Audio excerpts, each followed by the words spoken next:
ಗೆ ಬಂದ್ರಪ್ಪ ಕೈ ಹಿಡಿತೀವಿ ಅಂದ್ರು. ಮೂಲ ಕಾಂಗ್ರೆಸ್ಸಿಗರನ್ನೂ ಬಿಡೋ ಮಾತಿಲ್ಲ ಅಂದ್ರು. ಆದ್ರೆ ಎರಡನೇ ಪಟ್ಟಿ ಬಿಟ್ಟ ಮರುದಿನವೇ ಕೈ ಕೊಟ್ಟು ಹೋಗ್ತವ್ರೆ ಕೈ ಕಲಿಗಳು. ಯಾರ್ಯಾರು ಕೈ ಕೊಟ್ರು, ಯಾರ್ಯಾರು ಯಾವ್ಯಾವ ಪಕ್ಷದ ಕಡೆ ಹೋಗ್ತಾರೆ ನೋಡೋಣ ಬನ್ನಿ. ಚಿತ್ರದುರ್ಗ ಟಿಕೆಟ್ ವೀರೇಂದ್ರಗೆ ಘೋಷಣೆ ಆಗ್ತಿದ್ದಂತೆ ನಿನ್ನೆ ಎಂಎಲ್ಸಿ ರಘುವಾಚಾರ್ ಬಂಡಾಯ ಎದ್ದಿದ್ರು. ಇವತ್ತು ರಘುವಾಚಾರ್ ಮನವೊಲಿಕೆಗೆ ವೀರೇಂದ್ರ ಸೇರಿದಂತೆ ಅನೇಕ ನಾಯಕರು ಬಂದರು. ಆದರೆ ಸಂಧಾನ ವಿಫಲ ಆಯಿತು. ಇದರ ಬೆನ್ನಲ್ಲೇ ಜೆಡಿಎಸ್ ಎಂಎಲ್ಸಿ ಶರವಣ ರಘುವಾಚಾರ್ರನ್ನ ಭೇಟಿ ಮಾಡಿ ಮಾತುಕತೆ ನಡೆಸಿದ್ರು. ಈಗ ರಘುವಾಚಾರ್ ಏಪ್ರಿಲ್ 14ಕ್ಕೆ ಜೆಡಿಎಸ್ ಸೇರ್ತೀನಿ ಅಂತ ಕಾಂಗ್ರೆಸ್ಗೆ ಗುಡ್ ಬೈ ಹೇಳಿದ್ದಾರೆ. ಶರವಣ ಅವರು ಆಲ್ರೆಡಿ ಹೇಳಿದ್ದಾರೆ 14ನೇ ತಾರೀಕು ಬೆಳಗ್ಗೆ ಜೆಪಿ ಭವನ ಅಂತ 12 ಗಂಟೆ 7 ನಿಮಿಷಕ್ಕೆ ಸೇರ್ಕೋತಾ ಇದ್ದೀನಿ. ಚಿತ್ರದುರ್ಗದಲ್ಲಿ ಎಲ್ಲ JDS ಗೆಲ್ಲುತ್ತೆ. ಇವತ್ತು ನಾನು ಅವ್ರ ಮನಸ್ಸಲ್ಲಿ ಇರತಕ್ಕಂಥ ನೋವುಗಳನ್ನೆಲ್ಲ ತಿಳ್ಕೊಂಡಿದ್ದೀನಿ. ಅವರನ್ನು ಕೂಡ ನನ್ನ ಪಕ್ಷಕ್ಕೆ ಬರಮಾಡ್ಕೊಳ್ಳೋಕ್ಕೆ ಆಹ್ವಾನ ಕೊಡಲಿಕ್ಕೋಸ್ಕರ ಇವತ್ತು ಅವ್ರ ಮನೆಗೆ ನಾನು ಬಂದಿದ್ದೀನಿ. ಅವರು ಕೂಡ ಮುಕ್ತವಾಗಿ ನಾನು ಯಾವುದೇ ಅನ್ಕಂಡೀಷನಲ್ ಆಗಿ ನಿಮ್ಮ ಪಾರ್ಟಿಗೆ ಬರ್ತೀನಿ ಅಂತೇಳಿ ಒಪ್ಕೊಂಡಿದ್ದಾರೆ. ಇದೇ ಚಿತ್ರದುರ್ಗ ಕ್ಷೇತ್ರಕ್ಕೆ ಮಾಜಿ ಶಾಸಕ SK ಬಸವರಾಜನ್ ಅರ್ಜಿ ಹಾಕಿದ್ರು. ಆದರೆ ವೀರೇಂದ್ರಗೆ ಟಿಕೆಟ್ ಕೊಟ್ಟಿದ್ದಕ್ಕೆ ಇವತ್ತು ಕಾಂಗ್ರೆಸ್ ಪಕ್ಷದ ಸದಸ್ಯತ್ವಕ್ಕೆ ರಾಜೀನಾಮೆ ಸಲ್ಲಿಸಿದ್ದಾರೆ. ಶೀಘ್ರದಲ್ಲೇ ಬೆಂಬಲಿಗರ ಸಭೆ ನಡೆಸಿ ಜೆಡಿಎಸ್ ಸೇರೋ ಸಾಧ್ಯತೆ ಇದೆ. ದೇವೇಗೌಡರ ಮಾನಸ ಪುತ್ರರಾಗಿದ್ದ YSV ದತ್ತಾರನ್ನ ಕಾಂಗ್ರೆಸ್ಗೆ ಕರೆತಂದು ಟಿಕೆಟ್ ಕೊಡೋ ಭರವಸೆ ಕೊಟ್ಟಿದ್ರು. ಆದರೆ KS ಆನಂದ್ಗೆ ಟಿಕೆಟ್ ಫೈನಲ್ ಆಗಿದೆ. ಈಗ ದತ್ತಾ ಕಾಂಗ್ರೆಸ್ ಮೇಲೆ ಬಂಡಾಯ ಎದ್ದಿದ್ದು ಭಾನುವಾರ ಬೆಂಬಲಿಗರ ಸಭೆ ಕರೆದಿದ್ದಾರೆ. ಇದೇ ಕಡೂರಲ್ಲಿ ದತ್ತಾ ಮೇಲೆ HDK ಸಿಟ್ಟು ಹೊರಹಾಕಿದ್ರು. ಆ ಕಾರ್ಯಕರ್ತರು ಉಂಟು, ನಾನು ಉಂಟು, ಅವ್ರ ತೀರ್ಮಾನ ಉಂಟು. ಭಾನುವಾರ ಅವರೆಲ್ಲ ಬರಲಿ, ಅವ್ರು ಏನು ಹೇಳ್ತಾರೋ ಕೇಳ್ತೀನಿ. ದೇವೇಗೌಡರವರ ಸ್ವಂತ ಮಗನಿಗಿಂತಲೂ ಹೆಚ್ಚಾಗಿ ಮಾನಸ ಪುತ್ರ 40 ವರ್ಷದಿಂದ ಸಂಬಂಧ ಏನಿತ್ತು, ಈಗ ನಾನು ಬಿಜೆಪಿ ಜೊತೆ ಏನು ಸಂಬಂಧ ಇಟ್ಕೊಂಡಿದ್ದೀನಿ ಅಂತ ಚಾರ್ಜ್ ಮಾಡ್ತಾರೆ. ಬಿಜೆಪಿ ಸರ್ಕಾರ JDS ನ ಮೈತ್ರಿ ಸರ್ಕಾರದಲ್ಲಿ ಇವ್ರನ್ನ MLC ಮಾಡದೆ ಹೋಗಿದ್ರೆ ಕಡೂರಿನ ಜನ ಇವ್ರನ್ನ ಗುರುತಿಸ್ತಾ ಇದ್ದೀರಾ ನೀವು? ಬದಾಮಿ ಕ್ಷೇತ್ರದಲ್ಲಿ ಸಿದ್ದರಾಮಯ್ಯ ನಿಲ್ಲಲ್ಲ ಅಂತ ಹಿಂದೆ ಸರಿದ್ರು. ಈಗ ಬದಾಮಿಗೆ ಮಾಜಿ ಸಚಿವ BB ಚಿಮ್ಮನಕಟ್ಟಿ ಪುತ್ರ ಭೀಮಸೇನ್ಗೆ ಟಿಕೆಟ್ ಕೊಟ್ಟಿದ್ದಾರೆ. ಆದ್ರೆ ಸಿದ್ದರಾಮಯ್ಯನೇ ಬರಬೇಕು ಅಂತ, ಇಲ್ದಿದ್ರೆ ಬಂಡಾಯ ಹೇಳ್ತೀವಿ ಅನ್ನೋದು ಸಿದ್ದರಾಮಯ್ಯ ಬೆಂಬಲಿಗರ ಮಾತು. ಶಿರಸಿ ಕ್ಷೇತ್ರಕ್ಕೆ ಕಾಂಗ್ರೆಸ್ ಟಿಕೆಟ್ ಭೀಮಣ್ಣ ನಾಯಕರಿಗೆ ಘೋಷಣೆ ಆಗಿದ್ದಕ್ಕೆ ಟಿಕೆಟ್ ಆಕಾಂಕ್ಷಿಯಾಗಿದ್ದ ವೆಂಕಟೇಶ್ ಹೆಗಡೆ ಹೊಸಬಾಳೆ ಬಂಡಾಯ ಅಭ್ಯರ್ಥಿಯಾಗಿ ನಿಲ್ತೀನಿ ಅಂತ ಬಹಿರಂಗ ಘೋಷಣೆ ಮಾಡಿದ್ರು. ನಾನು ಒಬ್ಬನು ಕ್ಯಾಂಡಿಡೇಟ್ ಅಂತ ಹೇಳ್ಕೊಟ್ಟಿದ್ದೆ. ನಾವು 7 ಜನ ಇದ್ವಿ, ಯಾರಿಗಾದ್ರೂ ಮಾಡ್ಬೋದಿತ್ತಲ್ಲ ಮತ್ತೊಬ್ಬರಿಗೆ. ನಾವು ಸಹಿತ 2 ಲಕ್ಷ ಕೊಟ್ಟಿಲ್ಲ. ಈ ಜನತೆಯರಿಗೆ ನಾನು ಹೋಗ್ತೀನಿ, ಜನರ ಹತ್ರ ಕೇಳ್ತೀನಿ. ನಾನು ಒಬ್ಬನು ಕೃಷಿಕ. ತುಮಕೂರಿಗೆ ಮಾಜಿ ಶಾಸಕ ಶಫಿ ಅಹಮದ್ ತಮ್ಮ ಅಳಿಯ ರಫೀಕ್ಗೆ ಟಿಕೆಟ್ ಕೇಳಿದ್ರು. ಆದರೆ ಇಕ್ಬಾಲ್ ಅಹಮದ್ಗೆ ಟಿಕೆಟ್ ಕೊಟ್ಟಿದ್ದಕ್ಕೆ ಇವತ್ತು ಬೆಂಬಲಿಗರ ಸಭೆ ನಡೆಸಿದ್ರು. ಆಮೇಲೆ ಕಾಂಗ್ರೆಸ್ ಪ್ರಾಥಮಿಕ ಸದಸ್ಯತ್ವಕ್ಕೆ ರಾಜೀನಾಮೆ ಕೊಟ್ಟಿದ್ದಾರೆ.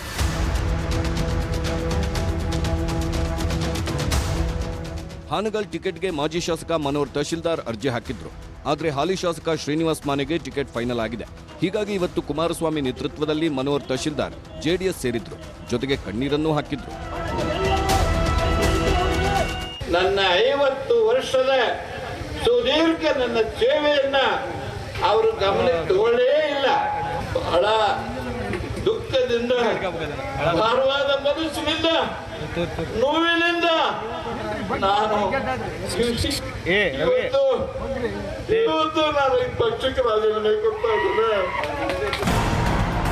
ಬೆಳಗಾವಿಯ ಕಿತ್ತೂರು ಕ್ಷೇತ್ರಕ್ಕೆ ಬಾಬಾ ಸಾಹೇಬ್ ಪಾಟೀಲ್ ಅಭ್ಯರ್ಥಿಯಾಗಿದ್ದು DB ಇನಾಮದಾರ್ ಕಾಂಗ್ರೆಸ್ಗೆ ರಾಜೀನಾಮೆ ಕೊಟ್ಟರು. ಇಷ್ಟು ಲಾಯಲಿಸ್ಟ್ ಇದ್ದವರು, ಇಷ್ಟು ಪಾರ್ಟಿ ಕಟ್ಟಿದವರು, ಇಷ್ಟು ಹಿರಿಯ ರಾಜಕಾರಣಿ ಇದ್ರೂ ಸುಧಾ ಇಂಥ ಒಂದು ಕಷ್ಟ ಸಂದರ್ಭದಲ್ಲಿ ಅವರು ಕಾಂಗ್ರೆಸ್ದವರು ನಮ್ಗೆ ಕೈ ಬಿಟ್ಟರು. ಇನ್ನು ಸವದತ್ತಿ ಕ್ಷೇತ್ರದ ಟಿಕೆಟ್ ವಿಶ್ವಾಸ್ ವೈದ್ಯಗೆ ಖಚಿತ ಆಗಿದೆ. ಸಿಟ್ಟಿಗೆದ್ದ ಸೌರಭ್ ಚೋಪ್ರಾ ಬಂಡಾಯದ ಬಾವುಟ ಹಾರಿಸಿದ್ದಾರೆ. ಹಾಗೆ ಸವದತ್ತಿ ಟಿಕೆಟ್ ಆಕಾಂಕ್ಷಿಯಾಗಿದ್ದ ಪಂಚನಗೌಡ ದ್ಯಾಮನಗೌಡ ಕಣ್ಣೀರು ಹಾಕಿದ್ರು. ಗಂಗಾವತಿ ಕ್ಷೇತ್ರ ಹಿಂದೂಗಳೇ ಹೆಚ್ಚಾಗಿದ್ದಾರೆ. ಹಿಂದೂಗೆ ಟಿಕೆಟ್ ಕೊಡಬೇಕಿತ್ತು, ಇಕ್ಬಾಲ್ ಅನ್ಸಾರಿಗೆ ಕೊಟ್ಟಿದ್ದು ಹಿಂದೂಗಳ ವೋಟ್ ಸಿಗಲ್ಲ ಅನ್ನೋದು ಶ್ರೀನಾಥ್ ವಾದ. ಅಷ್ಟೇ ಅಲ್ಲ, ಅಯ್ಯಪ್ಪ ದೇಗುಲ ಒಡೆಸಿದ್ದ ವ್ಯಕ್ತಿ ಇಕ್ಬಾಲ್ ಅಂತಾನೂ ಶ್ರೀನಾಥ್ ಆರೋಪಿಸಿದ್ದು ಬಂಡಾಯದ ಮುನ್ಸೂಚನೆ ಕೊಟ್ಟಿದ್ದಾರೆ. ಯಾವುದೇ ಪರಿಸ್ಥಿತಿಯಲ್ಲಿ ಗಂಗಾವತಿ ಇಕ್ಬಾಲ್ ಅನ್ಸಾರಿ ಕೊಡಬಾರ್ದು, ಸೋಲಂತೂ ಕಟ್ಟಿದ್ದು. ಆಂಜನೇಯ ಹುಟ್ಟಿದ ಕ್ಷೇತ್ರ ಮತ್ತು ಹಿಂದೆ ಇಕ್ಬಾಲ್ ಅನ್ಸಾರಿ ಅವರು ಕೆಲವು ನೆಗೆಟಿವ್ ಪಾಯಿಂಟ್ಸ್ ಕೂಡ ಇದೆ. ಅವ್ರ ಮಂತ್ರಿಗಳಿದ್ದಾಗೆ ಮತ್ತು ಅನೇಕ ಕೋರ್ಮ ಗಲಭೆಗಳು ಅವ್ರ ಪೀರಿಯಡಲ್ಲಿ ಆಗಿದ್ದಾವೆ. ಕೊನೆ ಗಡಿಗೆಯಲ್ಲಿ ಇಲ್ಲಿ ಕೊಟ್ಟಿರತಕ್ಕಂಥ ಬಹಳಷ್ಟು ಅಸಮಾಧಾನ ಆಗಿದೆ. ಶಿಕಾರಿಪುರ ಕಾಂಗ್ರೆಸ್ ಟಿಕೆಟ್ ಗೋಣಿ ಮಹಂತೇಶ್ಗೆ ಕೊಡಬಾರದು ಅಂತ ಪ್ರಬಲ ಅಭ್ಯರ್ಥಿ ನಾಗರಾಜ್ ಗೌಡ ಬೆಂಬಲಿಗರು ಇವತ್ತು ಸಿದ್ದರಾಮಯ್ಯ ಮನೆಗೆ ಮುತ್ತಿಗೆ ಹಾಕಿದ್ರು. ಇನ್ನೊಂದು ಕಡೆ ನಾಗಣ್ಣಗೌಡ ಕೂಡ ಬಂಡಾಯದ ಮುನ್ಸೂಚನೆ ಕೊಟ್ಟಿದ್ದಾರೆ. ಬೆಂಗಳೂರಿನ ಪುಲಕೇಶಿನಗರ ಟಿಕೆಟ್ ಈ ಸಲ ಅಖಂಡ ಶ್ರೀನಿವಾಸ್ ಮೂರ್ತಿಗೆ ಸಿಗುತ್ತಾ ಇಲ್ವಾ ಗೊತ್ತಿಲ್ಲ. ಎರಡನೇ ಪಟ್ಟಿಯಲ್ಲೂ ಹೆಸರಿಲ್ಲ. ಹೀಗಾಗಿ ಅಖಂಡ ಶ್ರೀನಿವಾಸ್ ಸಿದ್ದರಾಮಯ್ಯರನ್ನ ಭೇಟಿ ಮಾಡಿ ಟಿಕೆಟ್ಗೆ ದುಂಬಾಲು ಬಿದ್ರು. ಸರ್, ಅದು ನಮ್ಮ CLP ನಾಯಕರನ್ನ, ಅಧ್ಯಕ್ಷರನ್ನ ಹಾಗೂ ನಮ್ಮ ಜಮೀರ್ ಅಣ್ಣವರು ಎಲ್ಲ ನಮ್ಮ ಪರವಾಗಿ ನಿಂತಿದ್ದಾರೆ. ನೆಕ್ಸ್ಟ್ ಲಿಸ್ಟಲ್ಲಿ ಅನೌನ್ಸ್ ಮಾಡ್ತೀನಿ ಅಂತ ಹೇಳಿದರೆ ಖಂಡಿತ ನಮ್ಗೆ ಆಗುತ್ತೆ. ಅಧ್ಯಕ್ಷರು ನಮ್ಮ ಪರವಾಗಿದ್ದಾರೆ. ಇದಿಷ್ಟೇ ಅಲ್ಲ, ಕಾಂಗ್ರೆಸ್ನಲ್ಲಿ ಹಲವು ಕ್ಷೇತ್ರಗಳಲ್ಲಿ ಬಂಡಾಯದ ಬೇಗುದಿ ಪಕ್ಷವನ್ನೇ ಸುಡುತ್ತಿದೆ.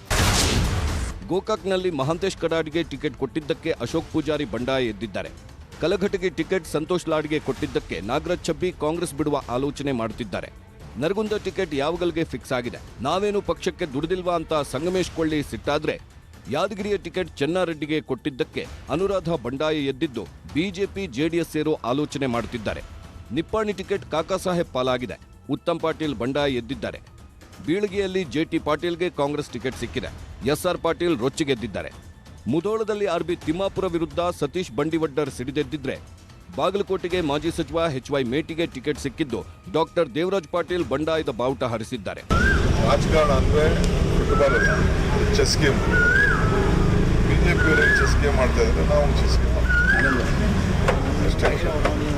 ನಾವೀಗ ದಳದವರು ಒಂದೇ ಎಲ್ಲ 524 ಅನೌನ್ಸ್ ಮಾಡ್ಬಿಟ್ರೆ ಅವನ್ನೇ ಕೇಳ್ತಾರೆ. ಲೆಕ್ಕಾಚಾರ ಇರ್ತದೆ. ಅಳೆದು ತೂಗಿ ಕಾಂಗ್ರೆಸ್ನವರು ಇಲ್ಲಿವರೆಗೂ 166 ಕ್ಷೇತ್ರಕ್ಕೆ ಟಿಕೆಟ್ ಘೋಷಿಸಿದ್ದಾರೆ.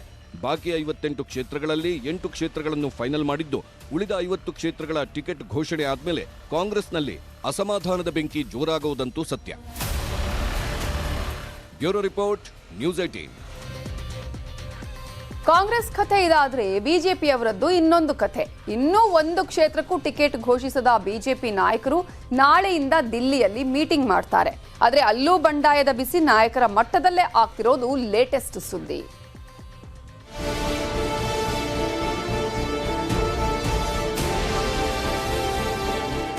ರಾಜ್ಯದಲ್ಲಿ ವಿಧಾನಸಭೆ ಚುನಾವಣೆಗೆ ರಣೋತ್ಸಾಹ ಜೋರಾಗಿದೆ. 3 ಪಕ್ಷಗಳಲ್ಲಿ ಅಳೆದು ತೂಗಿ ಅಭ್ಯರ್ಥಿಗಳನ್ನು ಆಯ್ಕೆ ಮಾಡುತ್ತಿದ್ದಾರೆ. ಕಾಂಗ್ರೆಸ್ನಲ್ಲಿ ಟಿಕೆಟ್ ಘೋಷಣೆ ಬಂಡಾಯದ ಜ್ವಾಲೆ ಎಬ್ಬಿಸಿದ್ರೆ, ಜೆಡಿಎಸ್ನಲ್ಲೂ ಕಾರ್ಯತಂತ್ರ ಜೋರಾಗಿಯೇ ಇದೆ. ಇತ್ತ ಕೇಸರಿ ಪಡೆ ಮಾತ್ರ ಭಿನ್ನಮತ ಬಂಡಾಯ ಯಾವುದಕ್ಕೂ ಆಸ್ಪದ ನೀಡದೆ ರಾಷ್ಟ್ರ ರಾಜಧಾನಿಯಲ್ಲಿ ಸೈಲೆಂಟ್ ಆಗಿ ಕಾರ್ಯತಂತ್ರ ಹೆಣೀತಿದೆ. ಟಿಕೆಟ್ ಹಂಚಿಕೆಗೆ ಬಿಜೆಪಿ ಹೈಕಮಾಂಡ್ ಸರ್ಕಸ್. ನಾಳೆ ಬಿಜೆಪಿ ಕೇಂದ್ರ ಸಂಸದೀಯ ಮಂಡಳಿ ಸಭೆ. ಟಿಕೆಟ್ ಅಖೈರುಗೊಳಿಸಲು ಬಿಜೆಪಿ ನಾಯಕರು ದೆಹಲಿಯಲ್ಲಿ ನಾಳೆ ಮಹತ್ವದ ಸಂಸದೀಯ ಮಂಡಳಿ ಸಭೆ ನಡೆಸುತ್ತಿದ್ದಾರೆ. ಸಂಸದೀಯ ಮಂಡಳಿ ಸಭೆಯಲ್ಲಿ ಪ್ರಧಾನಿ ನರೇಂದ್ರ ಮೋದಿ, ಬಿಜೆಪಿ ರಾಷ್ಟ್ರೀಯ ಅಧ್ಯಕ್ಷ JP ನಡ್ಡಾ, ಕೇಂದ್ರ ಗೃಹ ಸಚಿವ ಅಮಿತ್ ಶಾ, ರಕ್ಷಣಾ ಸಚಿವ ರಾಜನಾಥ್ ಸಿಂಗ್, ಬಿಜೆಪಿ ಪ್ರಧಾನ ಕಾರ್ಯದರ್ಶಿ BL ಸಂತೋಷ್, ಸಿಎಂ ಬಸವರಾಜ ಬೊಮ್ಮಾಯಿ, ಮಾಜಿ ಸಿಎಂ BS ಯಡಿಯೂರಪ್ಪ ಸೇರಿದಂತೆ ಪಕ್ಷದ ಕೇಂದ್ರ ಚುನಾವಣಾ ಸಮಿತಿಯ ಸದಸ್ಯರು ಭಾಗಿಯಾಗಲಿದ್ದಾರೆ. ಈ ವೇಳೆ ರಾಜ್ಯ ನಾಯಕರು ಪ್ರತಿ ಕ್ಷೇತ್ರಕ್ಕೆ ಶಿಫಾರಸು ಮಾಡಿರೋ 3 ಹೆಸರುಗಳನ್ನು ಕೂಲಂಕುಷವಾಗಿ ಚರ್ಚಿಸಿ ಅದರಲ್ಲಿ ಒಂದು ಹೆಸರನ್ನ ಆಯ್ಕೆ ಮಾಡಲಿದ್ದಾರೆ. ಈಗಾಗಲೇ ಸಿಎಂ ಬೊಮ್ಮಾಯಿ, ಮಾಜಿ ಸಿಎಂ ಯಡಿಯೂರಪ್ಪ ಸೇರಿ ರಾಜ್ಯ ನಾಯಕರು ದೆಹಲಿಗೆ ಹಾರಿದ್ದಾರೆ. ಬಹಳ ವ್ಯವಸ್ಥಿತವಾಗಿ ಪ್ರಜಾಪ್ರಭುತ್ವ ರೀತಿಯಲ್ಲಿ ನಮ್ಮ ಸೆಲೆಕ್ಷನ್ ಆಗ್ತಾ ಇದೆ.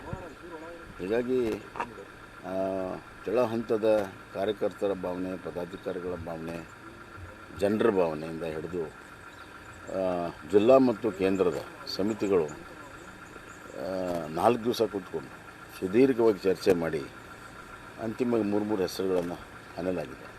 ಅಲ್ಲಿ ಮೇಲೆ ಅಂತಿಮ ಪಟ್ಟಿ ಚರ್ಚೆ ಆಗಿ ಅದು ಫೈನಲ್ ಆಗ್ತದೆ. 3, 4, 5 ಜನ ಅಭ್ಯರ್ಥಿಗಳಿದ್ದಾರೆ. ಅದರಲ್ಲಿ ಈಗಾಗಲೇ ನಾವು ಶಾರ್ಟ್ ಲಿಸ್ಟ್ ಮಾಡಿ 2-3 ಜನದೊಂದು ಪಟ್ಟಿ ಮಾಡಿ ಕಳಿಸಿದ್ದೀವಿ. ಅದರಲ್ಲಿ ಯಾರನ್ನ ಗೆಲ್ಲುವಂಥ ಅಭ್ಯರ್ಥಿಗಳು ಅಂತ ಹೇಳ್ಬಿಟ್ಟು ಕೇಂದ್ರದ ನಾಯಕರೇನು ಸಲಹೆ ಕೊಡ್ತಾರೆ, ಅದರ ಆಧಾರದ ಮೇಲೆ ಅಭ್ಯರ್ಥಿಗಳನ್ನು ಫೈನಲೈಸ್ ಮಾಡ್ತೀವಿ. ಬಹುಪಾಲು ಒಂದು 2-3 ದಿವಸದಲ್ಲಿ ಪಟ್ಟಿ ಬಿಡುಗಡೆ. ನಾಳಿನ ಸಭೆಯಲ್ಲಿ ಏನೆಲ್ಲ ಚರ್ಚೆ ಆಗುತ್ತೆ ಅನ್ನೋದನ್ನ ನೋಡೋದಾದ್ರೆ, ನಾಳಿನ ಸಭೆಯಲ್ಲಿ ಅಭ್ಯರ್ಥಿಗಳ ಆಯ್ಕೆ ಬಗ್ಗೆ ಚರ್ಚೆ ನಡೆಯಲಿದ್ದು, ಆಯ್ಕೆಗೆ ಗೆಲುವೇ ಹೆಚ್ಚು ಮಾನದಂಡವಾಗಿರಲಿದೆ. ಅಭ್ಯರ್ಥಿಯ ವರ್ಚಸ್ಸು, ಆತ ಕ್ಷೇತ್ರದಲ್ಲಿ ಮಾಡಿರುವ ಕೆಲಸ, ಜಾತಿ ಲೆಕ್ಕಾಚಾರ, ಆರ್ಥಿಕ ಸಾಮರ್ಥ್ಯ, ಸ್ಥಳೀಯರ ಅಭಿಪ್ರಾಯ, ಸರ್ವೆ ವರದಿಗಳನ್ನು ಆಧರಿಸಿ ಆಯ್ಕೆ ಮಾಡಲಾಗುತ್ತೆ. ಅಲ್ಲದೆ 224 ಕ್ಷೇತ್ರಗಳ ಲಿಸ್ಟ್ ಒಟ್ಟಿಗೆ ಪ್ರಕಟ ಮಾಡುವ ಸಾಧ್ಯತೆ ಇದ್ದು, ಏಪ್ರಿಲ್ 9ರ ಬಳಿಕ ಪಟ್ಟಿ ಬಿಡುಗಡೆ ಮಾಡುವುದಕ್ಕೆ ತೀರ್ಮಾನಿಸಲಾಗಿದೆ. ಅಥಣಿಗಾಗಿ ಸವದಿ ಸಾಹುಕಾರ್ ಸಮರ. ಇನ್ನು ಬಿಜೆಪಿ ನಾಯಕರ ಪಾಲಿಗೆ ಹೆಚ್ಚು ಬಿಸಿತುಪ್ಪವಾಗಿರುವುದು ಅಥಣಿ ಕ್ಷೇತ್ರ. ಎಷ್ಟರ ಮಟ್ಟಿಗೆ ಅಂದ್ರೆ, ಹೆಚ್ಚು ಕಡಿಮೆಯಾದರೂ ಬೆಳಗಾವಿ ಭಾಗದಲ್ಲಿ ಭಾರೀ ಪರಿಣಾಮ ತಂದೊಡ್ಡೋ ಸಾಧ್ಯತೆ ಇದೆ. ಅಥಣಿ ಟಿಕೆಟ್ ಮಹೇಶ್ ಕುಮಟಳ್ಳಿಗೆ ಕೊಡಿಸಲು ರಮೇಶ್ ಲಾಬಿ ಮಾಡುತ್ತಿದ್ದು, ಹುಬ್ಬಳ್ಳಿ, ಬೆಳಗಾವಿ, ಬೆಂಗಳೂರು ಸಭೆಯಲ್ಲಿ ಒತ್ತಡ ಹೇರಿದ್ದಾರೆ. ಕೇಂದ್ರೀಯ ಸಂಸದೀಯ ಮಂಡಳಿ ಸದಸ್ಯರಾಗಿರೋ ಮಹಾರಾಷ್ಟ್ರ ಡಿಸಿಎಂ ದೇವೇಂದ್ರ ಫಡ್ನವೀಸ್ ಮೂಲಕವೂ ಸಾಹುಕಾರ್ ಮನವಿ ಮಾಡಿದ್ದಾರೆ. ಈ ಮೂಲಕ ಲಕ್ಷ್ಮಣ ಸವದಿಗೆ ಟಿಕೆಟ್ ತಪ್ಪಿಸುವ ಯತ್ನ ನಡೆಯುತ್ತಿದ್ದು, ದೆಹಲಿ ಮಟ್ಟದಲ್ಲೂ ರಮೇಶ್ ಜಾರಕಿಹೊಳಿ ತಮ್ಮ ಕೈಚಳಕ ತೋರಿಸುತ್ತಿದ್ದಾರೆ. ಇತ್ತ ಲಕ್ಷ್ಮಣ ಸವದಿ ಏನೂ ಸುಮ್ಮನೆ ಕುಳಿತಿಲ್ಲ. ಟಿಕೆಟ್ಗಾಗಿ ಭರ್ಜರಿಯಾಗಿಯೇ ಪ್ರಯತ್ನ ಮಾಡುತ್ತಿದ್ದು, ಒಂದು ಹೆಜ್ಜೆ ಮುಂದೆ ಹೋಗಿ ಟಿಕೆಟ್ ಸಿಗದಿದ್ದರೆ ಪಕ್ಷೇತರವಾಗಿ ಕಣಕ್ಕಿಳಿಯುವ ಸುಳಿವು ನೀಡಿದ್ದಾರೆ. ನಾನು ಅವ್ರ ಹತ್ರ ಮಾತಾಡಿದ್ದೇನೆ, ಆ ಥರ ಏನಿಲ್ಲ. ಇವತ್ತು ಅವರು ಪಕ್ಷದ ಹಿರಿಯ ನಾಯಕರು, ಉಪಮುಖ್ಯಮಂತ್ರಿ ಆದವರು, ಅವ್ರಿಗೆ ಅವ್ರ ಜವಾಬ್ದಾರಿ ಅರಿವಿದೆ ಅಂತ ನಾನು ತಿಳ್ಕೊಂಡಿದ್ದೇನೆ. ನಾವು ಅವ್ರ ಹತ್ರ ಮಾತಾಡಿದ್ದೇನೆ, ಎಲ್ಲವೂ ಸರಿ ಹೋಗುತ್ತೆ. ಯಡಿಯೂರಪ್ಪ ಬೆನ್ನು ಬಿದ್ದ ಆಕಾಂಕ್ಷಿಗಳು. ಮತ್ತೊಂದೆಡೆ ಸರ್ಕಾರ ರಚನೆಗೆ ಕಾರಣವಾಗಿದ್ದ ಬಹುತೇಕ ವಲಸಿಗ ಶಾಸಕ ಸಚಿವರಿಗೆ ಟಿಕೆಟ್ ಸಿಗೋದು ಕನ್ಫರ್ಮ್ ಎನ್ನಲಾಗಿದೆ. ಆದರೆ ಕೆಲ ಹಾಲಿ ಶಾಸಕರಿಗೆ ಟಿಕೆಟ್ ಮಿಸ್ ಆಗೋದು ಕೂಡ ಫಿಕ್ಸ್ ಎನ್ನಲಾಗ್ತಿದೆ. ಈ ಮಧ್ಯೆ ಮಾಜಿ ಸಿಎಂ ಬಿಎಸ್ವೈ ನಿವಾಸ ಪವರ್ ಹೌಸ್ ಆಗಿದ್ದು, ಟಿಕೆಟ್ಗಾಗಿ ಯಡಿಯೂರಪ್ಪನವರ ಮನೆಗೆ ಎಡತಾಕುತ್ತಿದ್ದಾರೆ. ಹೈಕಮಾಂಡ್ ಅವರು ಏನ್ ತೀರ್ಮಾನ ಮಾಡ್ತಾರೆ ಅದು ಒಪ್ಕೊಳ್ತೀವಿ. ನಾವು ಹೇಳಿದ್ವಿ, ನನ್ನ ಮಗ ನಿತೀಶ್ ಪುರುಷೋತ್ತಮ್ಗೆ ಟಿಕೆಟ್ ಕೊಡಬೇಕು ಅಂತ ನಾನು ಕೋರ್ ಕಮಿಟಿನಲ್ಲಿ ಹೇಳಿದ್ದೀನಿ. ಮೊನ್ನೆ ಯಡಿಯೂರಪ್ಪ ಅಜ್ಜಿಗೂ ಹೇಳಿದ್ದೀನಿ, ಮೊನ್ನೆ ಮುಖ್ಯಮಂತ್ರಿಗಳಿಗೂ ಹೇಳಿದ್ದೀನಿ. ನಿತೀಶ್ ಪುರುಷೋತ್ತಮ ಹೊಸಕೋಟೆ ತಾಲೂಕು ಈ ಸಾರಿ ಅವ್ರನ್ನೇ ನಿಲ್ಲಿಸ್ತೀವಿ, ಅವ್ರಿಗೆ ಟಿಕೆಟ್ ಕೊಡಬೇಕು ಅಂತ ಕೇಳಿದ್ದೀನಿ. ಅವ್ರಿಗೆ ಕೊಡ್ತಾರೆ. ಆಕಾಂಕ್ಷಿಗಳು ಕೂಡ ತಮ್ಮದೇ ಆದ ನೆಟ್ವರ್ಕ್, ಆಪ್ತ ನಾಯಕರ ಮೂಲಕ ಟಿಕೆಟ್ ಲಾಬಿ ನಡೆಸಿದ್ದಾರೆ. ಆದರೆ ಯಾರಿಗೆ ಟಿಕೆಟ್ ಸಿಗುತ್ತೆ, ಯಾರಿಗೆ ಸಿಗಲ್ಲ ಅನ್ನೋದು ಗೊತ್ತಾಗಬೇಕು ಅಂದ್ರೆ 2 ದಿನ ಕಾಯಲೇಬೇಕು. Bureau report, news 18. ನಾಳೆ ಅಂತೂ ಮೀಟಿಂಗ್ ಇದೆ. ಯಾರ್ಯಾರಿಗೆ ಟಿಕೆಟ್ ಸಿಗುತ್ತೋ ಗೊತ್ತಿಲ್ಲ. ಆದರೆ ಯಾರ್ಯಾರಿಗೆ ಟಿಕೆಟ್ ಮಿಸ್ ಆಗುವಂತಹ ಸಾಧ್ಯತೆ ಇದೆ ಅಂತ ನೋಡ್ತಾ ಹೋಗೋದಾದ್ರೆ, ಹಾಲಿ ಶಾಸಕರಿಗೆ ಟಿಕೆಟ್ ಮಿಸ್ ಆಗುವಂತಹ ಸಾಧ್ಯತೆ ಬಹಳಷ್ಟಿದೆ. ಮೊದಲನೇದಾಗಿ ಶಿವಮೊಗ್ಗ ನಗರದಲ್ಲಿ ಕೆಎಸ್ ಈಶ್ವರಪ್ಪ ಅವರಿಗೆ ಟಿಕೆಟ್ ಮಿಸ್ ಆಗುವ ಸಾಧ್ಯತೆ ಇದೆ. ಹುಬ್ಬಳ್ಳಿ, ಧಾರವಾಡ ಸೆಂಟ್ರಲ್ನಿಂದ ಜಗದೀಶ್ ಶೆಟ್ಟರ್ ಅವರಿಗೆ ಟಿಕೆಟ್ ಮಿಸ್ ಆಗುವ ಸಾಧ್ಯತೆ ಇದೆ. ವಿರಾಜಪೇಟೆಯಿಂದ ಕೆಜಿ ಬೋಪಯ್ಯ ಅವರಿಗೆ ಟಿಕೆಟ್ ಮಿಸ್ ಆಗುವ ಸಾಧ್ಯತೆ ಇದೆ. ಇಲ್ಲಿ ಹೊಸ ಮುಖಗಳಿಗೆ ಮಣೆ ಹಾಕುವ ಸಾಧ್ಯತೆ ಇದೆ. ಇನ್ನು ಸುಳ್ಯದಿಂದ ಎಸ್ ಅಂಗಾರ್ ಅವರಿಗೆ, ಚಿತ್ರದುರ್ಗದಿಂದ ಜೆಎಚ್ ತಿಪ್ಪಾರೆಡ್ಡಿ ಅವರಿಗೆ, ಚನ್ನಗಿರಿಯಿಂದ ಮಾಡಾಳ್ ವಿರೂಪಾಕ್ಷಪ್ಪ ಅವರಿಗೆ ಟಿಕೆಟ್ ಮಿಸ್ ಆಗುವ ಸಾಧ್ಯತೆ ಇದ್ದು, ಇಲ್ಲಿ ಹೊಸ ಅಭ್ಯರ್ಥಿಗಳನ್ನ ಹಾಕುವ ಸಾಧ್ಯತೆ ಇದೆ. ಮೂಡಬಿದ್ರೆಯಿಂದ ಉಮಾನಾಥ್ ಕೋಟ್ಯನ್ ಅವರಿಗೆ, ಪುತ್ತೂರಿನಿಂದ ಎಸ್ ಮಠಂದೂರ್ ಅವರಿಗೆ, ಗಂಗಾವತಿಯಲ್ಲಿ ಪರಣ್ಣ ಮುನವಳ್ಳಿ ಅವರಿಗೆ ಟಿಕೆಟ್ ಮಿಸ್ ಆಗುವ ಸಾಧ್ಯತೆ ಇದೆ. ಇಲ್ಲೂ ಹೊಸ ಮುಖಗಳಿಗೆ ಮಣೆ ಹಾಕುವ ಸಾಧ್ಯತೆ ಇದೆ. ಹಾವೇರಿಯಲ್ಲಿ ನೆಹರು ಓಲೇಕರ್ಗೆ ಟಿಕೆಟ್ ಮಿಸ್ ಆಗುವ ಸಾಧ್ಯತೆ ಇದೆ. ದಾವಣಗೆರೆ ಉತ್ತರದಲ್ಲಿ ಎಸ್ ಎ ರವೀಂದ್ರನಾಥ್ ಅವರಿಗೆ, ಶಿರಹಟ್ಟಿಯಲ್ಲಿ ರಾಮಪ್ಪ ಲಮಾಣಿ ಅವರಿಗೆ ಟಿಕೆಟ್ ಮಿಸ್ ಆಗುವ ಸಾಧ್ಯತೆ ಇದೆ. ಇಲ್ಲೂ ಹೊಸ ಮುಖಗಳನ್ನ ಅಭ್ಯರ್ಥಿಗಳನ್ನಾಗಿ ಮಾಡುವ ಸಾಧ್ಯತೆಗಳು ಕಂಡು ಬರ್ತಿದೆ. ಹೊಸದುರ್ಗದಲ್ಲಿ ಗೂಳಿಹಟ್ಟಿ ಶೇಖರ್, ಮೂಡಿಗೆರೆಯಿಂದ ಎಂಪಿ ಕುಮಾರಸ್ವಾಮಿ, ಕಲಘಟಕಿಯಿಂದ ಸಿಎಂ ನಿಮ್ಮಣ್ಣನವರಿಗೆ ಟಿಕೆಟ್ ಮಿಸ್ ಆಗುವಂತಹ ಸಾಧ್ಯತೆ ಇದೆ. ಇಲ್ಲೂ ಹೊಸ ಮುಖಗಳನ್ನ ಅಭ್ಯರ್ಥಿಗಳನ್ನಾಗಿ ಕಣಕ್ಕಿಳಿಸುವಂತಹ ಸಾಧ್ಯತೆಗಳು ಬಹಳಷ್ಟು ನಿಚ್ಚಳವಾಗಿದೆ. ಇನ್ನು ಬಸವನಗುಡಿಯಿಂದ ರವಿ ಸುಬ್ರಹ್ಮಣ್ಯ ಅವರಿಗೆ, ರಾಜಾಜಿನಗರದಿಂದ ಸುರೇಶ್ ಕುಮಾರ್ ಅವರಿಗೆ, ಚಿಕ್ಕಪೇಟೆಯಿಂದ ಉದಯ ಗರುಡಾಚಾರ್ ಅವರಿಗೆ ಟಿಕೆಟ್ ಮಿಸ್ ಆಗುವಂತಹ ಸಾಧ್ಯತೆ ಇದೆ. ಇಲ್ಲೂ ಹೊಸಬರಿಗೆ ಮಣೆ ಹಾಕುವಂತಹ ಸಾಧ್ಯತೆಗಳು ಬಹಳಷ್ಟು ಕಂಡು ಬರ್ತಾ ಇದೆ. ಇನ್ನು ರಾಷ್ಟ್ರೀಯ ಮಾಧ್ಯಮಕ್ಕೆ ಮೊನ್ನೆಯಷ್ಟೇ ಸಿದ್ದರಾಮಯ್ಯ ಅವರು ಒಂದು ಇಂಟರ್ವ್ಯೂನಲ್ಲಿ ನಾನು ಸಿಎಂ ಆಕಾಂಕ್ಷಿ, ಡಿಕೆಶಿನೂ ಸಿಎಂ ಆಕಾಂಕ್ಷಿ ಅಂತ ಹೇಳಿದ್ರು. ಸಿಎಂ ಯಾರಾಗಬೇಕು ಅನ್ನೋದು ಹೊಸ ಶಾಸಕರು ಆಯ್ಕೆ ಮಾಡ್ತಾರೆ, ಹೈಕಮಾಂಡ್ ಡಿಕೆಶಿನೇ ಸಿಎಂ ಅನ್ನಲ್ಲ ಅಂದಿದ್ರು. ಈಗ ಡಿಕೆಶಿ ಸರದಿ. ನಾನು ಸಿಎಂ ಆಕಾಂಕ್ಷಿ ಅಂದಿರುವ ಡಿಕೆಶಿ, ಖರ್ಗೆ ಅವರು ಬಂದ್ರೆ ಮುಖ್ಯಮಂತ್ರಿಗಳಾಗ್ತೀನಿ ಅಂದ್ರೆ ನಾನು ಹಿಂದೆ ಸರಿತೀನಿ ಅಂದಿದ್ದಾರೆ. So, Mr. Kharge's only regret could be that he could never become the Chief Minister of Karnataka. He held part of the post there. See, he's the tallest leader of my party. Still, I feel that if he desire, he is most welcome. If he wants to become the Chief Minister, if your party wins... Why not? If he desire, we should give him an opportunity. If he desire... You will opt out of the race? I'm sure. I'm 100%. I'm telling you on record.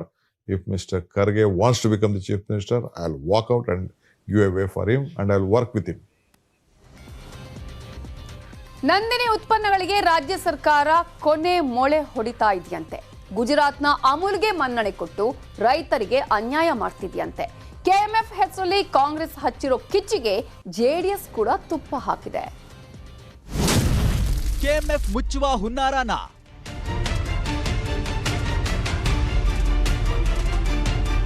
Karnataka ಹಾಲು ಒಕ್ಕೂಟ ಲಕ್ಷಾಂತರ ರೈತರ ಪಾಲಿನ ಜೀವನಾಡಿ KMF ಮುಚ್ಚುವ ಹಂತಕ್ಕೆ ತಲುಪ್ತಾ ಇದೆಯಾ? ನಮಗಂತೂ ಗೊತ್ತಿಲ್ಲ. ಕೆಎಂಎಫ್ನವ್ರನ್ನ ಕೇಳಿದ್ರೆ ಅಂತಹದ್ದೇನೂ ಇಲ್ಲ ಅಂತಾರೆ. ಆದ್ರೆ ಅದೇ ಕೆಎಂಎಫ್ನಲ್ಲಿ ಹಾಲು ಉತ್ಪಾದನೆ ಕುಸಿದಿದೆ. ನಂದಿನಿ ತುಪ್ಪ ಬೇಡಿಕೆಯಷ್ಟು ಸಿಗ್ತಿಲ್ಲ. ಹಂತ ಹಂತವಾಗಿ ನಂದಿನಿ ಬೂತ್ಗಳಲ್ಲಿ, ಡೈರಿಗಳಲ್ಲಿ ಹಾಲು ಬಿಟ್ರೆ ನಂದಿನಿ ಬ್ರಾಂಡ್ ಉತ್ಪನ್ನಗಳ ಕೊರತೆ ಕಾಡ್ತಿದೆ. ಜೊತೆಗೆ ಅಮೂಲ್ ಅನ್ನೋ ಗುಜರಾತ್ ಕಂಪನಿಯ ಉತ್ಪನ್ನಗಳು ಆವರಿಸಿಕೊಳ್ತಿದೆ. ಹೀಗಂತ ನೇರವಾಗಿ ಬೊಮ್ಮಾಯಿ ಸರ್ಕಾರದ ಮೇಲೆ ಕಾಂಗ್ರೆಸ್ ಜೆಡಿಎಸ್ ವಾಗ್ದಾಳಿ ಮಾಡ್ತಿದೆ. ಕೆಎಂಎಫ್ ಜಾಗಕ್ಕೆ ಗುಜರಾತ್ ಅಮೂಲ್, ಸಾಲು ಸಾಲು ಟ್ವೀಟ್ ಹಾಕಿದ ಸಿದ್ದರಾಮಯ್ಯ. ಕರ್ನಾಟಕ ಬಿಜೆಪಿ ನಾಯಕತ್ವ ಎಷ್ಟೊಂದು ದುರ್ಬಲವಾಗಿದೆ ಅಂದ್ರೆ, ಒಂದೆಡೆ ಬೆಳಗಾವಿ ಗಡಿ ಪ್ರದೇಶದಲ್ಲಿ ಮಹಾರಾಷ್ಟ್ರ ಸರ್ಕಾರ ನೇರವಾಗಿ ತನ್ನ ಆಡಳಿತವನ್ನ ಸ್ಥಾಪಿಸಲು ಪ್ರಯತ್ನಿಸ್ತಾ ಇದೆ. ಇನ್ನೊಂದು ಕಡೆ ಗುಜರಾತ್ ರಾಜ್ಯ ಅಮೂಲ್ ಮೂಲಕ ಇಲ್ಲಿನ ರೈತರನ್ನ ಬೀದಿಗೆ ತಳ್ಳುವ ಪ್ರಯತ್ನ ಮಾಡುತ್ತಿದೆ. ಹೀಗಂತ ಸಿದ್ದರಾಮಯ್ಯ ಟ್ವೀಟ್ ಹಾಕಿದ್ದಾರೆ.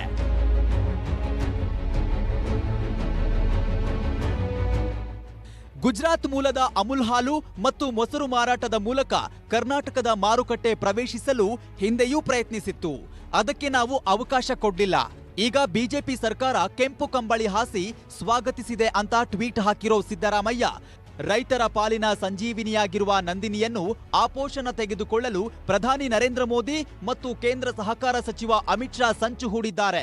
ಕನ್ನಡಿಗರೇ ಎಚ್ಚರ ಅಂತ ಟ್ವೀಟ್ ಹಾಕಿದ್ದಾರೆ. ನಂದಿನಿ ಬ್ರಾಂಡ್ಗೆ ಕೊನೆ ಮೊಳೆ ಎಂದ ಡಿಕೆಶಿ. ಇದು ಡಿಕೆಶಿ ಹಾಕಿರೋ ಟ್ವೀಟ್. ಮೊದಲು ಕೆಎಂಎಫ್ ಅಮೂಲ್ ವಿಲೀನಕ್ಕೆ ಯತ್ನಿಸಿದ್ರು. ಕನ್ನಡಿಗರು ವಿರೋಧಿಸಿದಾಗ ಭ್ರಷ್ಟ ಬಿಜೆಪಿ ನಂದಿನಿ ಬ್ರಾಂಡ್ಗೆ ಕೊನೆ ಮೊಳೆ ಹೊಡೆಯಲು ಪ್ಲಾನ್ ಬಿ ಸಿದ್ಧಪಡಿಸಿದೆ ಅಂತ ಟ್ವೀಟ್ ಹಾಕಿದ್ದಾರೆ. ಹಾಲು ಉತ್ಪಾದಕರ ನೋವು ಧ್ವನಿ, ಹಾಲಿನ ನಮ್ಮ ಕರ್ನಾಟಕ ರಾಜ್ಯದ ಹಾಲಿಗೆ ಧಕ್ಕೆ ತರಂತ ವ್ಯವಸ್ಥೆ ನಡೀತಾ ಇದೆ. ಕಾಂಗ್ರೆಸ್ನವರ ಮಾತಿಗೆ ಜೆಡಿಎಸ್ ನಾಯಕರು ಧನಿಗೂಡಿಸಿದ್ದಾರೆ. ಇನ್ನು ನಮ್ಮ ಅಮೂಲನ್ನ ಕೆಎಂಎಫ್ ಅನ್ನ ತಗೊಳಕ್ ಹೊಂಟವ್ರೆ, ಗುಜರಾತಿಗೆ ಸೇರ್ಸಕ್ಕೆ.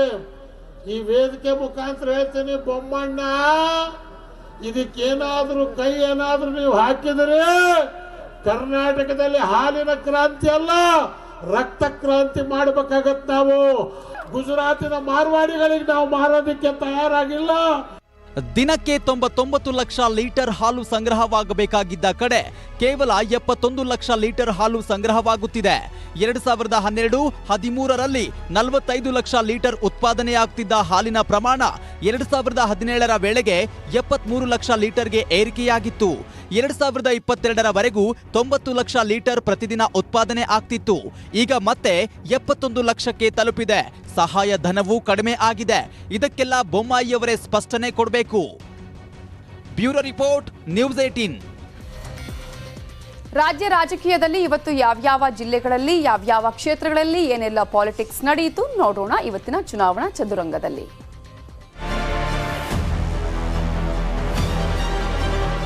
ಚಿಕ್ಕಮಗಳೂರಿನ ಕಡೂರಿನಲ್ಲಿ ಕುಮಾರಸ್ವಾಮಿ ಪಂಚರತ್ನ ರಥಯಾತ್ರೆ ಸಮಾವೇಶ ನಡೆಸಿದ್ರು. ಕಡೂರು ಜೆಡಿಎಸ್ ಅಭ್ಯರ್ಥಿ ಧನಂಜಯ್ ಪರ ಮತಯಾಚನೆಗೆ ಸಂಸದ ಪ್ರಜ್ವಲ್ ರೇವಣ್ಣ, ಇಬ್ರಾಹಿಂ ಸೇರಿದಂತೆ ಸ್ಥಳೀಯ ನಾಯಕರು ಸಾಥ್ ಕೊಟ್ರು. ಮಾಜಿ ಸಂಸದ ಕೆಪಿಸಿಸಿ ಕಾರ್ಯಾಧ್ಯಕ್ಷರಾಗಿದ್ದ ದಿವಂಗತ ಆರ್ ಧ್ರುವನಾರಾಯಣ್ ಪತ್ನಿ ವೀಣಾ ಇಹಲೋಕ ತ್ಯಜಿಸಿದ್ದಾರೆ. 54 ವರ್ಷದ ವೀಣಾ ಧ್ರುವನಾರಾಯಣ್ ಕ್ಯಾನ್ಸರ್ನಿಂದ ಬಳಲ್ತಾ ಇದ್ರು. ವೀಣಾ ನಿಧನಕ್ಕೆ ಕಾಂಗ್ರೆಸ್, ಬಿಜೆಪಿ, ಜೆಡಿಎಸ್ ಸಂತಾಪ ಸೂಚಿಸಿದೆ. ನಂಜನಗೂಡು ಕಾಂಗ್ರೆಸ್ ಅಭ್ಯರ್ಥಿ ದರ್ಶನ್ ಧ್ರುವನಾರಾಯಣ್ಗೆ ಜೆಡಿಎಸ್ ಶಾಸಕ ಜಿಟಿ ದೇವೇಗೌಡರು ಬೆಂಬಲ ಘೋಷಿಸಿದ್ದಾರೆ. ಧ್ರುವನಾರಾಯಣ ಮಕ್ಕಳು ಅಪ್ಪ ಅಮ್ಮ ಇಬ್ಬರನ್ನು ಕಳೆದುಕೊಂಡಿದ್ದು ಅವರ ವಿರುದ್ಧ ಅಭ್ಯರ್ಥಿ ಹಾಕಲ್ಲ ಅಂತ ಘೋಷಿಸಿದ್ರು. ನಮ್ಮ ನಾಯಕರಾದ ಎಚ್.ಡಿ. ಕುಮಾರಸ್ವಾಮಿ ಅವರು ನಾವು ಇದೇ ವಿಚಾರ ಮಾತಾಡಿದ್ವಿ. ಧ್ರುವನಾರಾಯಣರವರು ನಿಧನರಾಗಿದ್ದಾರೆ, ತಬ್ಲಿ ಮಗ ನಿಂತಿದ್ದಾನೆ, ನಾವು ಅಲ್ಲಿ ಅಭ್ಯರ್ಥಿಯನ್ನ ಹಾಕ್ಬೇಕೋ ಬೇಡವೋ ಅಂತಕ್ಕಂಥ ಚರ್ಚೆಯನ್ನ ನಾವು ನೆನ್ನೆ ತಾನೇ ಮಾತಾಡಿದ್ವಿ. ಕುಂದಗೋಳದಲ್ಲಿ ಮಾಜಿ ಶಾಸಕ ಎಸ್ಐ ಚಿಕ್ಕನಗೌಡರ ಹಾಗೂ ಜೋಶಿ ಆಪ್ತ ಎಂಆರ್ ಪಾಟೀಲ್ ಶಂಭುಲಿಂಗೇಶ್ವರ ದೇವಸ್ಥಾನದಲ್ಲಿ ಪರಸ್ಪರ ಕಂಕಣ ಕಟ್ಟಿಕೊಂಡು ಆಣೆ ಮಾಡಿದ್ದಾರೆ. ಯಾರಿಗೆ ಟಿಕೆಟ್ ಕೊಟ್ಟರೂ ಪಕ್ಷಕ್ಕೆ ದುಡಿತೀನಿ ಅಂದ್ರು. ಮೈಸೂರಿನ ವರುಣಾ ಕ್ಷೇತ್ರದ ಕಾಂಗ್ರೆಸ್ ಕಾರ್ಯಕರ್ತರು ಈರೋಡ್ನ ಬಣ್ಣಾರಿ ಅಮ್ಮನ ಪುಣ್ಯಕ್ಷೇತ್ರದಲ್ಲಿ ಸಿದ್ದರಾಮಯ್ಯ ಭಾವಚಿತ್ರ ಹಿಡಿದು ವಿಶೇಷ ಪೂಜೆ ನೆರವೇರಿಸಿದ್ರು. ಮತ್ತೆ ಸಿಎಂ ಆಗ್ಲಿ ಅಂತ ಹರಕೆ ಕಟ್ಟಿಕೊಂಡ್ರು. ಚಿಕ್ಕಮಗಳೂರಿನ ಅನ್ನಪೂರ್ಣೇಶ್ವರಿ ದೇವಾಲಯದಲ್ಲಿ ಬಿಜೆಪಿ ರಾಜ್ಯ ಉಪಾಧ್ಯಕ್ಷ ಬಿವೈ ವಿಜಯೇಂದ್ರ ಪತ್ನಿ ಜೊತೆಗೆ ವಿಶೇಷ ಪೂಜೆ ಸಲ್ಲಿಸಿದ್ರು. ಅನ್ನಪೂರ್ಣೇಶ್ವರಿ ಸನ್ನಿಧಿಯಲ್ಲಿ ಗಣಪತಿ ಹೋಮ, ಚಂಡಿಯಾಗ ನೆರವೇರಿಸಿದ್ರು. ಏಪ್ರಿಲ್ 10ರಂದು ಕೋಲಾರದಲ್ಲಿ ರಾಹುಲ್ ಗಾಂಧಿ ನೇತೃತ್ವದಲ್ಲಿ ಜೈ ಭಾರತ್ ಬೃಹತ್ ಸಮಾವೇಶ ನಡೆಯಲಿದೆ. 11 ಎಕರೆಯಲ್ಲಿ ಜರ್ಮನ್ ಪೆಂಡಾಲ್ ಹಾಗೂ ವೇದಿಕೆ ನಿರ್ಮಾಣ ಅಂತಿಮ ಹಂತ ತಲುಪಿದೆ. ಏಪ್ರಿಲ್ 9ಕ್ಕೆ ಪ್ರಧಾನಿ ನರೇಂದ್ರ ಮೋದಿ ಚಾಮರಾಜನಗರ ಜಿಲ್ಲೆಯ ಬಂಡೀಪುರಕ್ಕೆ ಭೇಟಿ ನೀಡಲಿದ್ದಾರೆ. ಈಗಾಗಲೇ ಬಂಡೀಪುರ ಕ್ಯಾಂಪ್ನಲ್ಲಿ ಎಸ್ಜಿಪಿ ಸಿಬ್ಬಂದಿ ಬೀಡು ಬಿಟ್ಟಿದ್ದಾರೆ. ಪುತ್ತೂರು ಶಾಸಕ ಸಂಜೀವ್ ಮಠಂದೂರು ಮಹಿಳೆ ಜೊತೆಗಿರುವಂತಹ ಫೋಟೋ ವೈರಲ್ ಆಗಿದೆ. ಇದರ ಬೆನ್ನಲ್ಲೇ ಮಹಿಳೆ ಉಪ್ಪಿನಂಗಡಿ ಪೊಲೀಸ್ ಠಾಣೆಗೆ ದೂರು ಕೊಟ್ಟಿದ್ದಾರೆ. ನನ್ನ ತೇಜೋವಧೆಗೆ ಯತ್ನ ಅನ್ನೋದು ಶಾಸಕ ಸಂಜೀವ್ ಮಠಂದೂರು ಮಾತು. ಜಯನಗರ ವಿಧಾನಸಭಾ ಕ್ಷೇತ್ರದ ಕಾಂಗ್ರೆಸ್ ಶಾಸಕಿ ಸೌಮ್ಯ ರೆಡ್ಡಿ ವಿರುದ್ಧ ಬಿಜೆಪಿ ದೂರು ನೀಡಿದೆ. ಸೌಮ್ಯ ರೆಡ್ಡಿ ಕಾರಿನಲ್ಲಿ ಹಲವು ವಸ್ತುಗಳು ಸಿಕ್ಕಿದ್ರೂ ದೂರು ದಾಖಲಿಸಿಲ್ಲ. ಸೌಮ್ಯ ರೆಡ್ಡಿ ವಿರುದ್ಧ ದೂರು ದಾಖಲಿಸದಿದ್ರೆ ಹೋರಾಟ ಮಾಡೋದಾಗಿ ಎಚ್ಚರಿಕೆ ನೀಡಿದ್ದಾರೆ. ರೇಣುಕಾಚಾರ್ಯ ವಿರುದ್ಧ ಎಫ್ಐಆರ್ ದಾಖಲಾಗಿದೆ. ಗುರುರಾಜ್ ಕಲ್ಯಾಣ ಮಂಟಪದಲ್ಲಿ ಕ್ಷೇತ್ರದ ಕಾರ್ಯಕರ್ತರ ಜೊತೆಗೆ ಸಭೆ ನಡೆಸಿದ್ರು. ಈಗ ರೇಣುಕಾಚಾರ್ಯ ಮೇಲೆ ಬೆಂಗಳೂರಿನ ಹೈಗ್ರೌಂಡ್ ಪೊಲೀಸ್ ಠಾಣೆಯಲ್ಲಿ ಎಫ್ಐಆರ್ ದಾಖಲಾಗಿದೆ. ಕಾಂಗ್ರೆಸ್ನಲ್ಲಿ ಟಿಕೆಟ್ ಗೊಂದಲ ವಿಚಾರಕ್ಕೆ ಸಂಬಂಧಪಟ್ಟಂತೆ ಡಿಕೆ ಬ್ರದರ್ಸ್ ಹೆಸರು ಬಳಸದೆ ಜೆಡಿಎಸ್ ಶಾಸಕ ಎ ಮಂಜು ವಾಗ್ದಾಳಿ ನಡೆಸಿದ್ರು. ಬಡವರ ಮಕ್ಕಳನ್ನ ಕರೆತಂದು ಬಾವಿಗೆ ತಳ್ತಿದ್ದಾರೆ ಅಂದ್ರು. ಬಡವರ ಮಕ್ಕಳನ್ನ ಕರ್ಕೊಂಡ್ಬಂದು ಅಗಲಕಂಡು ಬಾವಿಗೆ ರಾತ್ರಿ ತಳ್ಳುವಂಥ ಕೆಲಸ ಮದ್ದಿಂದ ಮಾಡ್ಕೊಂಬಂದ. ಅದರಲ್ಲಿ ನಾನು ಒಬ್ಬ ಬೆನಿಫಿಷಿಯರ್. ಅದರಲ್ಲಿ ಮರುದೇವರು ಇವತ್ತು ನಮ್ಮ ಮುಂದೆ ಇಲ್ಲ. ಮರುದೇವರು ಕೂಡ ಒಬ್ಬರು. ಈ ಥರ ಭಾಳಷ್ಟು ಜನ ದುಡಿಸ್ಕೊತಾರೆ, ಟಿಕೆಟ್ ಕೊಡ್ತೀವಿ ಅಂತಾರೆ. ಟಿಕೆಟ್ ಕೊಡೋ ಸಂದರ್ಭದಲ್ಲಿ ಏನೇನ ವ್ಯತ್ಯಾಸಗಳು ಮಾಡ್ತಾರೆ, ಯಾರನ್ನೋ ಕರ್ಕೊಂಡ್ಬರ್ತಾರೆ. ಧಾರವಾಡದಲ್ಲಿ ವಿನಯ್ ಕುಲಕರ್ಣಿ ಪರ ಪತ್ನಿ ಶಿವಲೀಲಾ ಭರ್ಜರಿ ಪ್ರಚಾರ ಮಾಡಿದ್ರು. ಅಭಿವೃದ್ಧಿ ಕೆಲಸವೇ ನಮಗೆ ಶ್ರೀರಕ್ಷೆ, ಯಾವುದೇ ಕುತಂತ್ರ ಷಡ್ಯಂತ್ರ ನಡೆಯೋದಿಲ್ಲ ಅಂತ ಹೇಳಿದ್ರು. ಕನಕಪುರ ಕ್ಷೇತ್ರದಲ್ಲಿ ಬಿಜೆಪಿಯಿಂದ ಅಪ್ಪಾಜಿಗೌಡ ಹೆಸರು ಕೇಳಿ ಬರ್ತಿದೆ. ಇದಕ್ಕೆ ಬಿಜೆಪಿ ಕಾರ್ಯಕರ್ತರು ಸ್ಥಳೀಯರಿಗೆ ಪಕ್ಷ ಸಂಘಟನೆ ಮಾಡುವವರಿಗೆ ಟಿಕೆಟ್ ನೀಡುವಂತೆ ಆಗ್ರಹಿಸಿದ್ದಾರೆ. ಇದಿಷ್ಟು ಇವತ್ತಿನ ಚುನಾವಣಾ ಚದುರಂಗದ ಹೈಲೈಟ್ಸ್. ಚುನಾವಣಾ ಅಖಾಡದಲ್ಲಿ ಅಕ್ರಮದ ರಣಬೇಟೆ ಇವತ್ತೂ ಭರ್ಜರಿಯಾಗಿ ನಡೆಯಿತು. ಎಲ್ಲೆಲ್ಲಿ ಏನೇನ್ ಸಿಕ್ತು ಅನ್ನುವ ಲೆಕ್ಕ ನಿಮ್ಮ ಮುಂದೆ.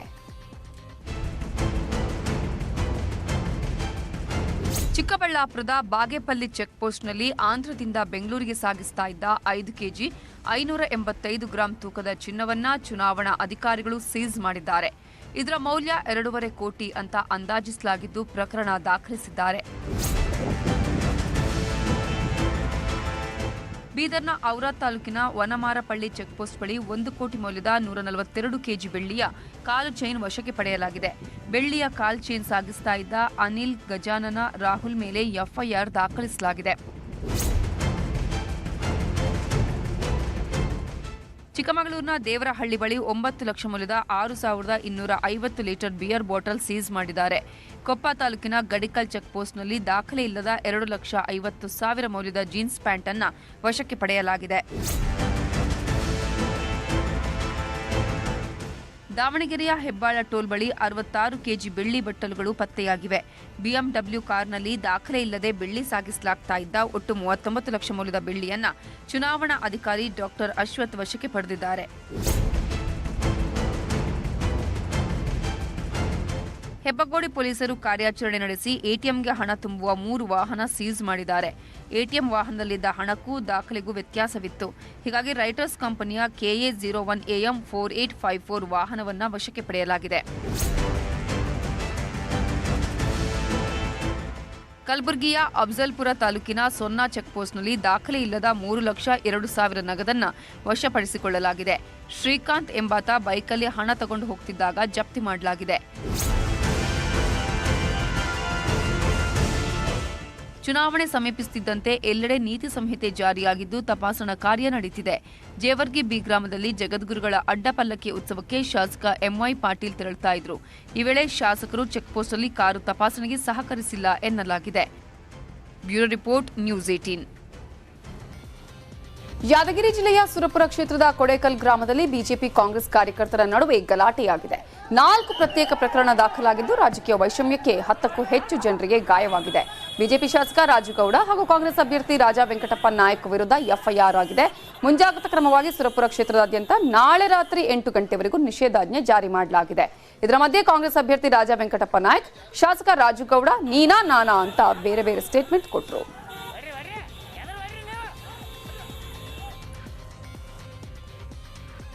ದೇಶದಲ್ಲಿ ಕೊರೋನಾ ಮತ್ತೆ ಅಬ್ಬರಿಸುತ್ತಿದೆ. ಇನ್ನು 20 ದಿನದಲ್ಲಿ ಕೋವಿಡ್ ಮತ್ತಷ್ಟು ಏರಿಕೆಯಾಗುತ್ತೆ ಅಂತ ಕೋವಿಡ್ ತಜ್ಞರು ಎಚ್ಚರಿಸಿದ್ದಾರೆ. ಆದ್ರೆ ಇದು 4ನೇ ಅಲೆ ಆಗಲ್ಲ ಅಂತಾನೂ ತಜ್ಞರು ಹೇಳಿದ್ದಾರೆ. ಕೋವಿಡ್ ಹೆಚ್ಚಾಗ್ತಿರೋ ಹಿನ್ನೆಲೆ ಇವತ್ತು ಕೇಂದ್ರ ಆರೋಗ್ಯ ಸಚಿವ ಮನ್ಸುಖ್ ಮಾಂಡವಿಯಾ ಪರಿಶೀಲನಾ ಸಭೆ ನಡೆಸಿದ್ದು ರಾಜ್ಯಗಳು ಸೋಂಕು ನಿರ್ವಹಣೆಗೆ ಸಜ್ಜಾಗಬೇಕು ಅನ್ನುವ ಸಲಹೆ ಕೊಟ್ಟಿದ್ದಾರೆ.